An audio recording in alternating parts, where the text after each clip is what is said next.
This is the Squaw Valley poem, and it's a different kind of landscape poem. And it's the mountain landscape, and as you see, it goes somewhere else. Nature notes in the morning. After days of wind, no wind. The leaves of the aspen are still, the leaves of the alder and cottonwood, juddering for days and cold, are still. The east side of the trees this morning are limned with light. Last night, a stand of lodgepoles were lit on the west side, a burning gleam all down the trunk. Kind of symmetry in days, east side, west side, because they're standing still. Just distribution, economics, light. What do I know from yesterday? Well, the bluebell of the gentian on the trail, hawk moths swarming in the scree, 2 drops of violet in a pool of azure, petals of the gentian. The leaves lit by light, the rock face of the mountain gleaming.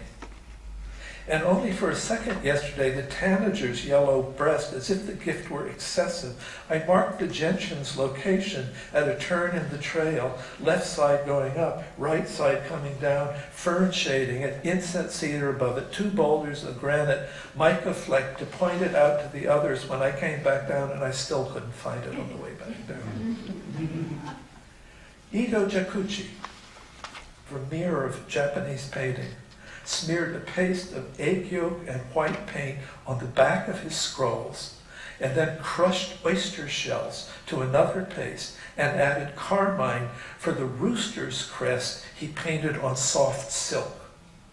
He smuggled Prussian blue from Europe for the way light looked on plums. There was an embargo on European goods. He had his values in the right place. A country that outlaws the use of Prussian blue. Lists of colors that might be banned from future kingdoms. Make your own list here. Terra verde, alizarin.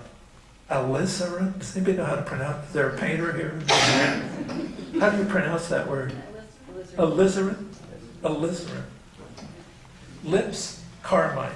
Last streaks of sunset, alizarin. The old art historian, I was going on about Cézanne, and he took me into the studio and took down 4 tubes of shades of green and stood me in front of an easel with a brush and said, "Now, put these on paper in small rectangular daubs so that they shimmer.